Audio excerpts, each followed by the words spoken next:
Gentle Anchor Podcast, conversations that steady the heart.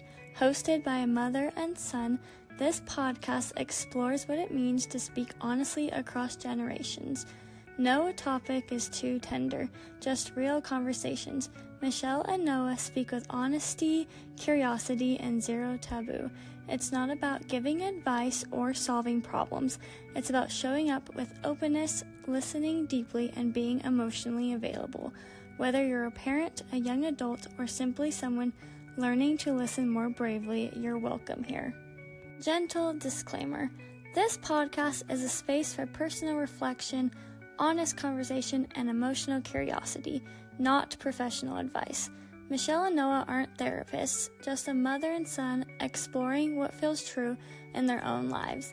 What they share is rooted in personal experience, and they trust listeners to take what resonates and leave the rest. Stay anchored in your own truth. Hey, Noah, what's up? This is take two. You didn't like my intro before. You're ridiculous, dude. Welcome to Gentle Anchor Podcast. I'm Michele. And I'm Noah. We're glad you're here. We're excited about this next episode. After last week's being kind of a heavy one, we decided we wanted to do something a little bit more fun and light. I mean, I don't know if this one's necessarily fun, but it's definitely lighter, right? I would think so. Yeah. Hopefully, I would at least hope. Anything's going to be lighter compared to last week. For sure. So, I guess we're going to start with that little drift check. How's it going? How's your week? It's pretty good. It's kind of Come on now, be honest. I know you're tired. I'm exhausted. Yeah. I don't know. I've been busy. I've had a lot, and I'm super stressed about a lot of things. So we ball. Yeah. I appreciate you putting the time in to do this. Of course. You know, it's fun. I mean, you know, if we look at it that way, right? We have to look at it as being fun. And, you know, even though it kind of is something we've been trying to figure out how to navigate. Yeah.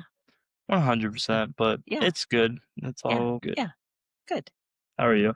I'm good. Had a really laid back weekend compared to the weekend I had before. So it was nice to have a nice laid back weekend. Nothing going on, nothing too serious. Got to watch some football. Vikings won. I was very happy. So, and it was a good game, very good win. Yes, we were excited about that. Anyway, so we're going to get into our topic, which is kind of, I don't know that it has a name really, but like just kind of talking about what is kind of raising a young man, a boy to young manhood into his, later years, and having him be emotionally in tune with himself enough to kind of bring that forward into relationships, right? I think that's kind of the gist of what we're talking about and kind of what it's going to be about, sort of, I think. Do you think that's a good way to explain it? Yeah, I feel like that's fine. I don't know if I would explain it much better than that. I think could potentially say something along the lines of just the role that you had in shaping how I am as an individual when it comes to the gentleman aspect or the just the role model that you presented when it came to who I am as an individual, I guess, and the impact you had there to help me feel secure enough to have a relationship or I don't know. Yeah. Something along the lines of that. Along those lines, right? Yeah. I think one of the big things is obviously like our core idea here is to normalize conversations between moms and sons, right? Right. And I think that the biggest part of that is starting when they're young, starting early. And so if you can, and I think I did that. I think as when you were young, I wanted to make sure that I was raising you to be respectful, to be kind, to be a gentleman, to be emotionally in tune, not only with yourself, but with to be a Rizzler. And to be in tune with the people around you as well. And I found that to be true. I'm going to talk about that a little bit, but I think that that's the important part, is to start when they're young and having the conversations and making the conversations normal when they're young so that it doesn't get awkward as they get older, right? And so we can have an emotional, conversation, however charged it is or isn't, but it's still normal and natural. because we've always done it, right? And so I think that that's where hoping that we can reach people and let them know that normalizing the conversations when their sons are younger will make it easier as they get older. And then that helps those young boys turn into well-adjusted teenagers and then young men and then older people in their relationships, right? Yeah, for sure. Yeah. So I would say that when you were younger, I mean, you and Tabby were talkers, right? I actually didn't have to worry about, like, if I would ask you a question, you were very willing to give me an answer, right? Go ahead, tell me. Yeah, I mean, I don't think that, like, there wasn't very many times that I had to pry something out of you when you were younger. I mean, I think as you got older, like, it was more trying to figure out the conversations, right? No, you're yawning. I'm sorry, I'm tired. It's okay. But I think when you were younger, it was just like you were willing to talk about anything. Do you have anything to say on that? No. No, I think you covered it. Okay. Do you have anything you want to say about how do you want to how you want to talk about that? I don't know. I mean, I feel like when I was younger, I don't know. You really just kind of did it all. I don't know. I just was there. I don't know. I don't Okay, remember it a lot. that's fair. But do you feel like there was ever a time that you like? I'm not saying when you were 4 or 5 because obviously that's really hard to remember. But like Right. 7, 8, 9, 10. Do you ever remember like a time when it? Yeah, I remember getting the shit beat how do I like beat the shit because you basically were like, I'm gonna discipline you until you have good manners. Yeah, I mean, I think, but see, I think I think that was true. I did not beat the shit out of you, but let's clear that up. 8-year-old me didn't know the difference. Okay. Well, why don't you talk about that The and what the happened? the 8-year-old side of me was terrified of you Right. because when we talk about instilling core values in young people, when you and I talk about it, it's different than when other people talk about it, I think. I Okay. think that when it came to your disciplinary actions and your parenting style from a young age, there was a matter of consistency. There was a matter of I am the law, right? Like it's my way or the highway up until I know for a fact that you know where my boundaries are and where my line is, Yes. that I'm gonna stay the same here every time, that you will not disobey me when it comes to these things. And Right. then with other people, it's we see you go into Walmart, you see it all the time. There's no disciplinary actions. There is no, there's this new gentle parenting concept that people are talking about that in my mind is bullshit because why in the hell are we going to just graciously talk through how to parent when there needs to be a discipline inside to parenting. Boundaries. Boundaries need to be set. And if you want to do that, that's your prerogative. I'm not saying that you can't do that. That's your way Yeah. of parenting, but that wasn't something that you did. That wasn't something that helped me become a more mature, emotionally stable individual because from a young age I learned how boundaries are set. I learned how to, take care of myself when it came to all these parenting things that you did to help us in that aspect. And then just like, emotional intelligence, kindness, charity, all these things that came with discipline behind it. Because if you're not disciplined, you're not, in my mind, well rounded as an individual because you've never lost something. Right. And so you did a very good job in the beginning Thanks. setting those boundaries and then teaching us what's right from wrong and how to be polite in doing so. One of the things that we would always get in trouble for if we didn't was, having manners and showing respect. If we were disrespectful to anybody, that was the end of it, right? Like I was cooked. Yep. And I don't know, I feel like maybe movies or just in seeing it around, like people think that they can get away with not having manners. And that's, in a relationship, going to the relationship side, that's Yeah. where it starts. Right. By Yeah. just I being think respectful, and that, from the young age has to be taught from a young age, like, from the beginning. from the beginning. Yeah. I think that um, I knew that someday you were going to grow into a young man and you were going to be in a relationship. Yep. And I wanted you to have the w- the understanding of what it takes to be a secure man in a relationship, right? And And I was thinking it from the way of how do I want this kid that's going to be a guy to be with that person that's going to be with him for the rest of his life? What kind of person do I want him to be? Right. And so I wanted you to be kind. I wanted you to be respectful. I wanted you to be emotionally available. I wanted you to be emotionally healthy, all those things. And I still wanted you to be able to figure some of it out on your own. I wanted you, I raised you and Tabby to have integrity. I raised you and Tabby to be respectful, and all of those things did start when you were younger. And for me, it was, how can I do that? How can I do that? And that was be consistent with everything. I say it all the time. It's one of my favorite things to say is consistency is key when you're parenting. And it does not matter if it's good or bad. It could be good consistent or bad consistent, as long as it's consistent. I mean, bad consistent isn't good, but at least the kid knows what to expect, right? Yeah, because if you go around and you're all of a sudden saying yes to one thing and no to the other, and then Or next time you say no again or yes again, they're all going to be all freaking confused. yes. So you guys had Because that's the thing is that I always knew what to expect. yes, you knew the clear cut boundaries, right? So Right. if you didn't listen to what I was saying and I asked you to come to me, I would count. And if you didn't come to me by the time I got to 3, you just got a spanking, Yeah. right? And so, And that's what I mean when I say that she beat us. She yes, never actually laid a hand on us other than no, spanking. spankings.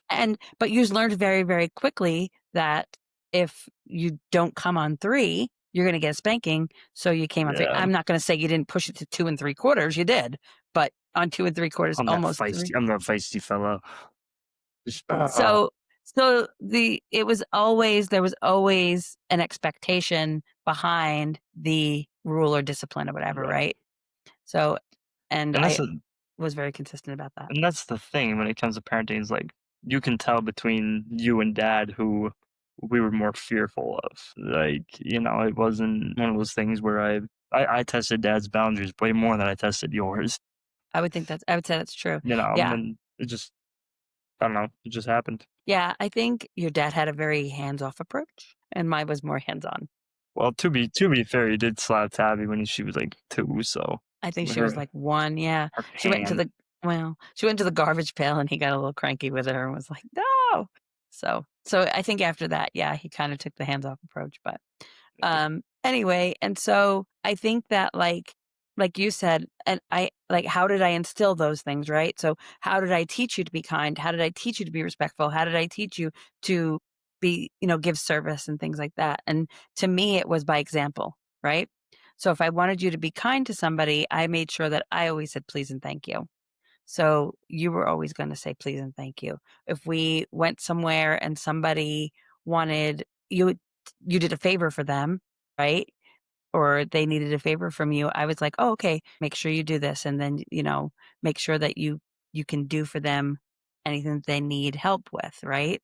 Without a complaint. There's Yeah. doing something for somebody and there's doing something for somebody with, complaints and stuff. That's not how it works. Somebody Right. asks you to do something for them and you're helping them do something, you do it with a smile on your face, right? Yeah, other than the times where you tell me to hold the door for people and they don't say thank you, so I slam it in their faces because that's what you taught me to. But in the beginning, I didn't. No, In the but now you beginning, do. yeah, Now you I say think now you tell me to say you're welcome and drop the door out. that's true because if So how somebody's does holding, that compare? so I think that like if somebody's doing, I think when you were younger, I had to teach you, like now you're old enough to realize people actually should say thank you, right? When you were younger, when you were 7 and 8 and 9, when we were learning that, it was just hold the door, Noah, make sure you hold Yeah, the door. because I was that adorable 9-year-old gentleman that was like, "Oh, he's so cute." I Yeah. probably wasn't back then, let's be Oh, you real, were. but Yeah. Yeah. And so it was, hold the door, or if you go to your friend's house, you say please, you say thank you. Even if their own kid isn't saying please and thank you, you're right. saying please and thank you. If you're going to one of your friends' houses and, they're allowed to do something that you're not allowed to do, by golly, if I found out you did it, there was going to be hell to pay, right? So like Yeah. you guys weren't allowed to jump on a trampoline that didn't Without have a a net, net. Right. right? And if you went to a friend's house that had a trampoline and there was no net, and I found out there was no net and you were jumping on it, hell was going to be. I definitely got cooked a few times, but then I definitely got saved a few times too. So Dude, there's a few that you didn't find out about. I'm sure there is, but a lot of times I knew the friends' houses that you were going to. Yeah, And so and I knew if they did or didn't have a trampoline with a net. And so those were the things, that we made sure to, the please and thank yous, with other people and stuff like that. And so then as you got older, I wanted you to be able to be secure in how you were raised to be a well-adjusted and in a relationship, right? And like we talked right. about before, you only had one relationship before the one that you have now. And so I think, and kind of talking about that, there was a lot of growth, right? I think that your first relationship, I would definitely say you were all the things that I had hoped you would have been, right? I was At very, that age. yes. Oh, that's fair. That's fair. I was like, Yeah. That um, no, I'm gonna get into that, but you were definitely respectful. right, You were very, I can't say that you were emotionally attuned with what it takes to be a boyfriend because you weren't, but you were respectful. You were always kind. You did your best that at that time to because you had learned all these things when you were younger right, that a guy should be and do in a relationship for a girl. And at that time, it was, guy and girl. Now it's young man, young woman. But back then, it was you're a guy and a girl, right? right, And so I think that the things that I wanted you to understand about relationships is that it's okay to talk, that you need to, express how you feel, tell her, what's on your mind, and you need to be able to, treat her with kindness and show her what it is to feel loved. And I do think you did those things. right.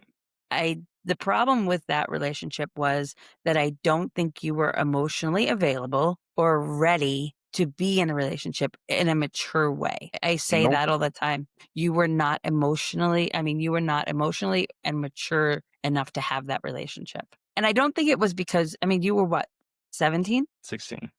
16, 16 I and 17. into 17. Yeah.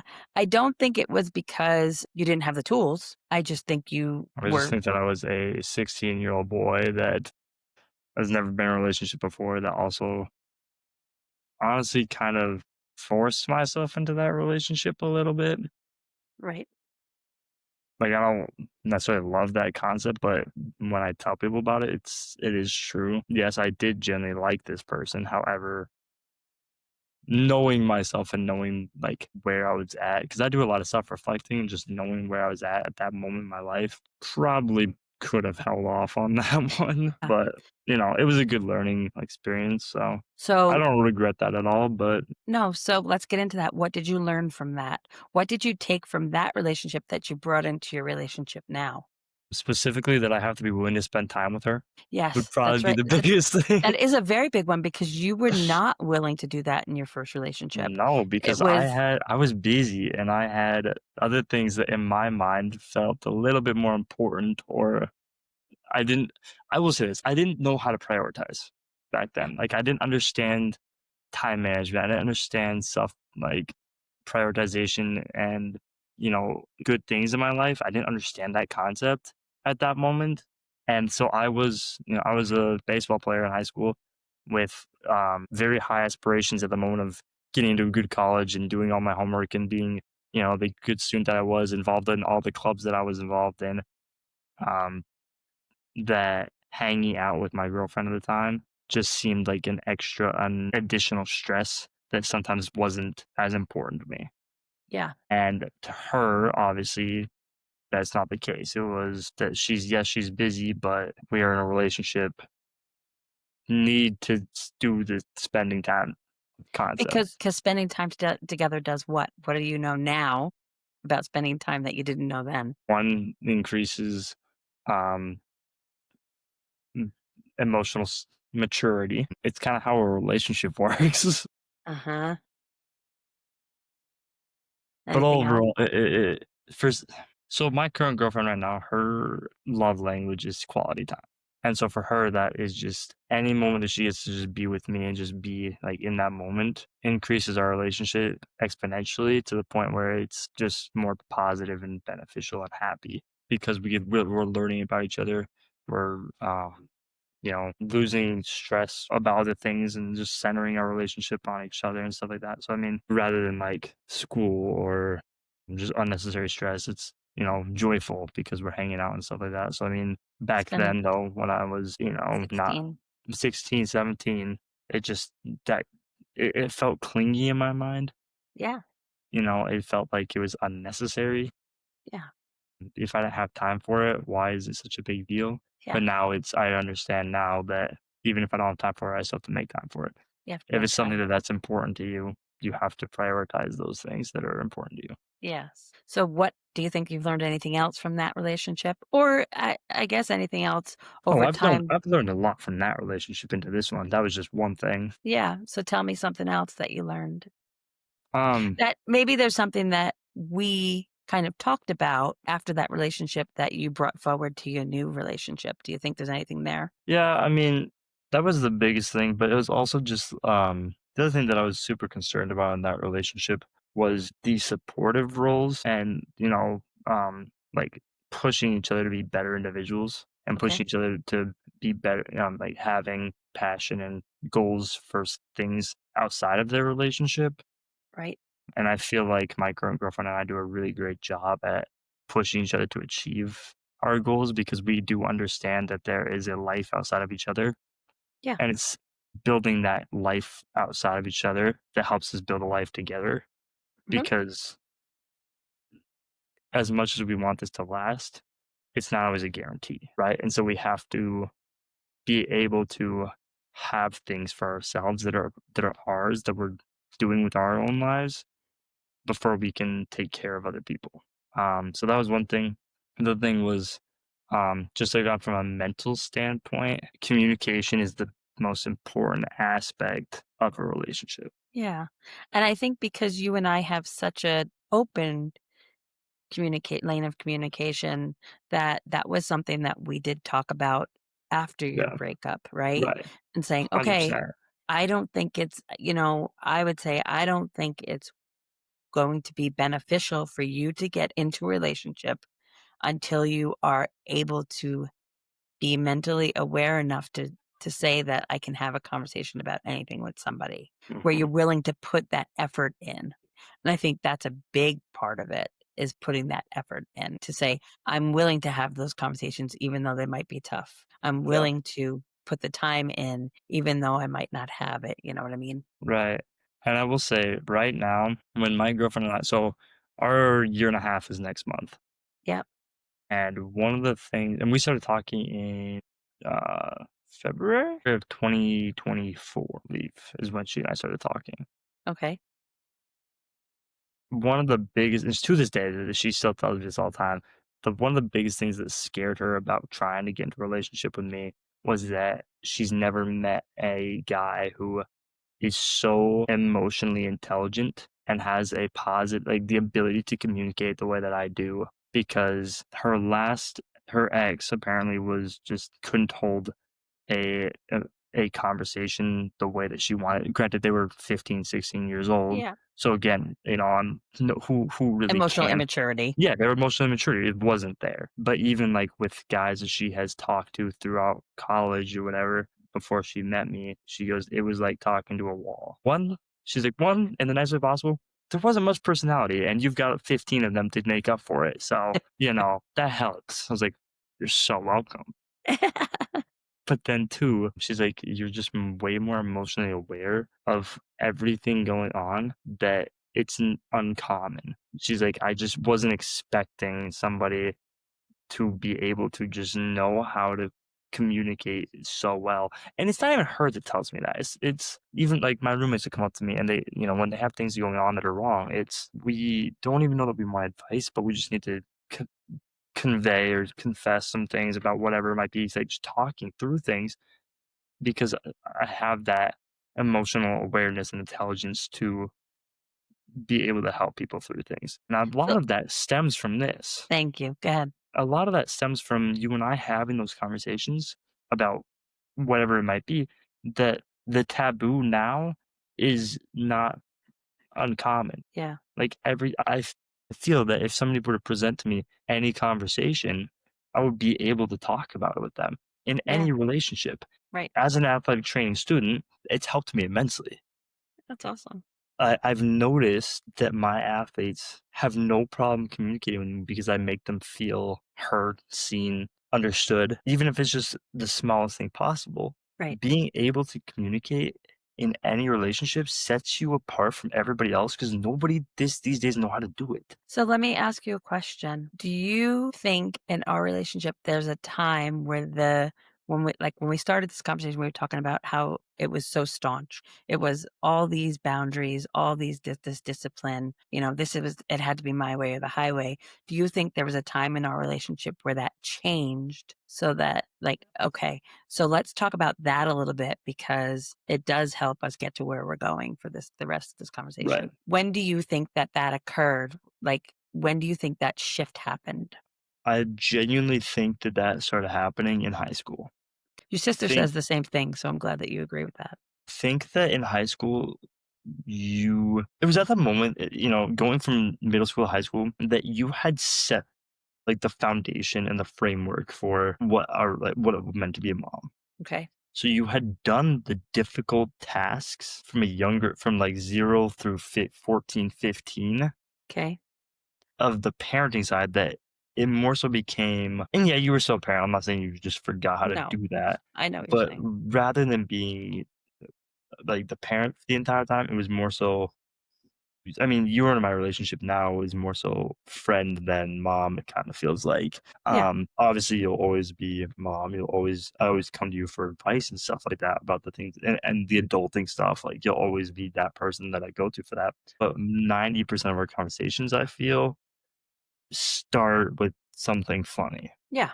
It just starts with us joking around about something. Yeah. I mean, this whole podcast started out with you saying something ridiculous, and I was joking around with you about that. So, like, it is that way. So, in high school, it Yeah. transitioned from being mom to being friend. But then, when we started going through the more complex moments in our life at that time, right?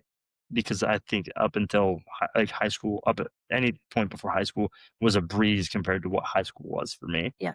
Yeah. Yeah. That when the stress came and the anxiety came and all those other factors, that's when you and I started having more of those in-depth conversations. And all these little instances would occur here and there, from baseball, from school, from friends, from my ex, all Yep. these factors that needed to be talked about.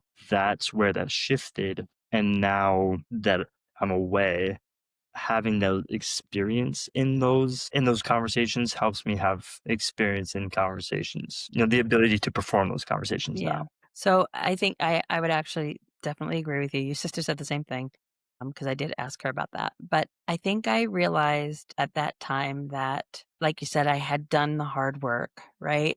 But then I didn't want to lose you. Like I Right. had done all this work to make you guys, good human beings, and I didn't want to lose you. And so for me, it was if I'm gonna be, I didn't want to be staunch. I didn't want to be the disciplinarian. I didn't want to be authoritarian. I didn't want to be that when you got older because I wanted our home to feel safe. I wanted our Right. home to be someplace that you trusted. I wanted it to be a place where your friends felt good about coming. So it was, let me see how I can do that. And the way to do that was to not just discipline, but listen. And so I was like, And I think that's okay, a key factor right there. Sometimes rather than all these other things that are, that parents do, sometimes you just genuinely need to be able to listen. to listen. And by listening, that opened up so many doors for us. And so, I was like, oh, okay. So and it was good because with what comes with listening is validation. So if you're able to listen, you're able to validate. And if you're able to validate, you're able to have those boundaries that you need to have as a parent, but also as a friend. And so I think that for me, it was let me listen to what they're saying to me so that I can help them through these things that they are going through that are very different from when they were younger. Now they have real life, problems, issues, things that are going on that are going to carry through with them until they're older. And one of the things that I feel like was super important to me was that I made sure, like, you guys didn't have a curfew, right? Right. So that was one of the things that I was like, and I never grounded you Once. because And that's probably why it changed, because I grounded you once and I was like, what the hell? Like, that doesn't do anything. I don't think grounding does anything. I wasn't going to No. take your phone away because that only hurt me. I wasn't going to tell you to stay in your room because that you could have snuck out your window. Like, any of those things just felt dumb to me. So But also, we didn't have to do that because there was that open communication from the beginning, and it just built yes, trust that there was no point in being a defiant child. exactly. That was my point, is that I didn't, like, you guys didn't ever give me real reasons to ground you, and you never gave me a reason to give you a curfew. I mean, You would to say, be fair, I was too afraid of getting beat by you, so I kind of just I laid back and just let it happen. If you said no, it was like, all right. And yeah, sometimes there were times where I was praying that you would say no, so I didn't have to be the extrovert that I am now is not yeah, what I was back no, then. that's I very true. thoroughly enjoyed just like sitting at, Friday night, just sitting in my room, be like, Yeah, content. And now, so for me, it's like people would ask me if I could do things. I'm like, please say no, please say no, please say no. And you always said yes. It's yeah, like, yeah, that's because I fine. I'm like, trusted. I The know. reason I always said yes was because I trusted you, because I trusted that if you did go out, without a curfew, you were gonna be home at a reasonable time. And if you weren't, you were only hurting yourself, because if you went out on a school night, I didn't wake your ass up. I was No, you not gonna wake you up. You wanna go out until 1 o'clock in the morning, that's great. Just make sure your ass is up at 7 o'clock to be ready for school, because I'm not taking you, I'm not waking you up, I'm not making you breakfast, and I'm not making your lunch. So good fucking luck. See, that's assuming that we actually went to school though, because there are times you're like, "You think you need to go to school? Hell no." Right. That was the other part of it. If you guys didn't want to school, I was like, sure, don't go. I don't care. Like, I really had that, like, I mean, when you were I had older, right? I had that When you were, I don't give a fuck attitude. yeah, when you were older, when you were younger, I Right. made you go to school. But as you got older, I was like, you get to be responsible for yourself. And I think that also helped as a now young adult that, like, is able to genuinely has to make all my life decisions pretty much by myself. Obviously, you're there to be like, "Yeah, that probably wasn't smart, or I was smart."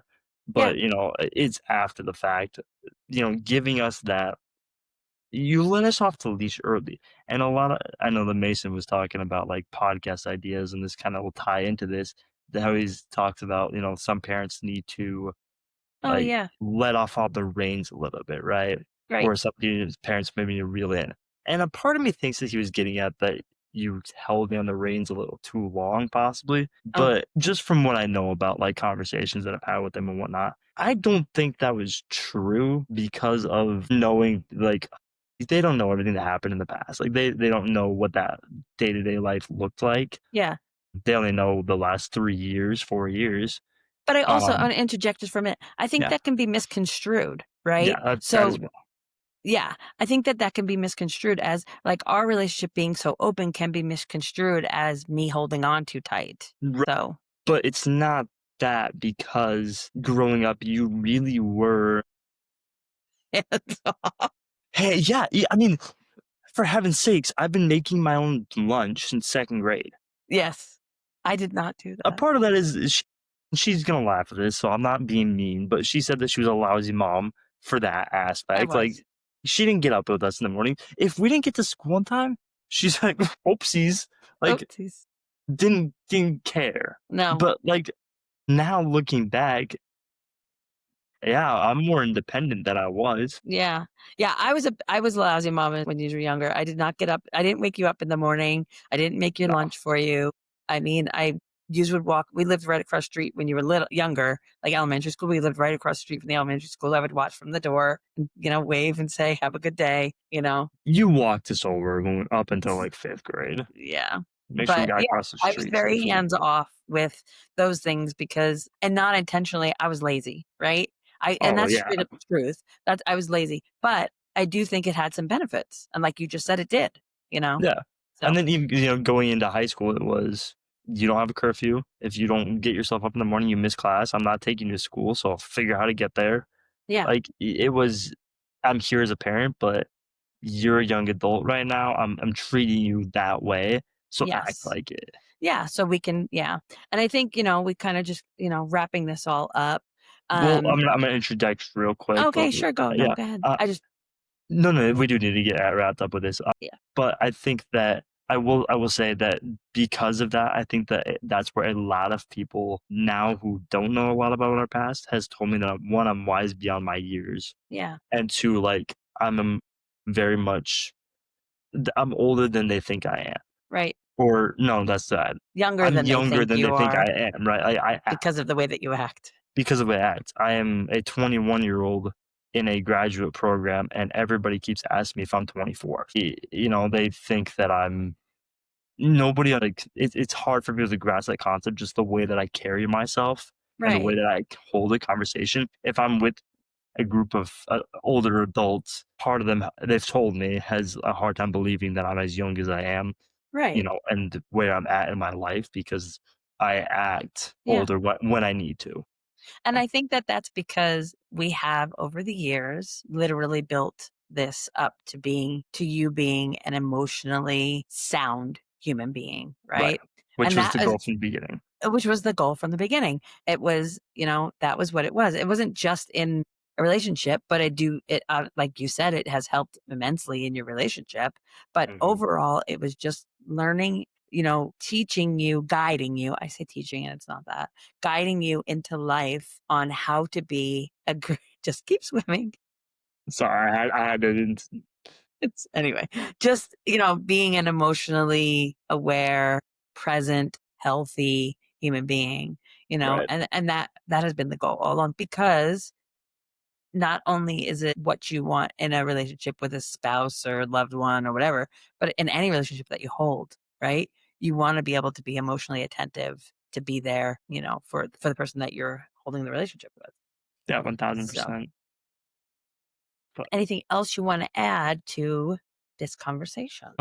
not really, other than like for young parents, highly encourage you doing the hard disciplinary actions early and being consistent. I know a lot of people are trying to figure out how to parent, and to each their own. Parenting is not so. I mean, I have never done it, so I don't know, but I imagine it's not easy by any means. No. So, but I will say that it definitely made an impact on my sister and myself, and just building that trust and that foundation early really set our relationship up for success. And now I get a lot of compliments about our relationship, and the jealousy aspect, a little bit of just I wish that I had what you have. So what we have is possible. It can be done. And it's, as much as people might say that it's weird or abnormal, I that's the whole purpose of this, is that we're trying to normalize having open conversation and removing that awkwardness and whatnot. So, Yeah. Yep. I think that my advice to young moms or dads or anybody that's just raising young humans, little humans, is to just be consistent, right? Just be consistent and, be loving and show them that you love them. And it's okay to raise a boy that gets love, that gets kissed, that gets hugged, that, that gets validated. yeah, that gets validated. Like I always made sure that you knew that I loved you, right? And even when I was mad at you, I always told you I loved you. And that's what I think it is. It's just like, you can be mad but still love that person. And I think that that's important as a young mom to just keep being consistent about the things and showing them that it's okay to be emotionally available and stuff. Exactly. So yeah. Yes. So let's close it up. Close it up. Yeah. That's a wrap. Huh? Do you have anything to say about your gentle anchor? You? Nah. You don't want to say your closing? I forgot what it is. Hold on. Let me just read off the Okay. doc. I'm just so you guys know, I have a document open here. Okay. Thanks, Noah. Yeah, you're welcome. I lost it. See, this just sounds corny now that I've just been yapping for the last 30 seconds. Okay, don't worry about it. You don't have to say it. It's just knowing that I am Noah. Noah refers to me as his gentle anchor, and there's a reason for that. And it's because he feels safe with me, and he's, Bingo, and bango, bongo. yeah. And so anyway, we appreciate you listening, and don't forget to follow us on all the things. We have Spotify and YouTube. You can watch us there, and then we also have Instagram and Facebook and TikTok. Subscribe, comment, Subscribe. like.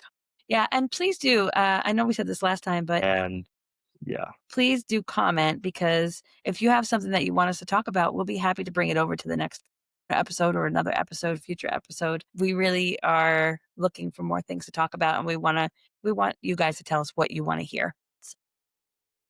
And I know we have listeners because I looked at the thing the other day to see how many people Yeah. listen. So So we know you're listening. Yeah. So which we appreciate. Appreciate y'all. Yep. Yep. We do. So, So yeah, just tell us what you want to hear. So we're grateful, guys. yep. Have a great night. Every voice needs a safe harbor. Until next time. Peace out. Deuces.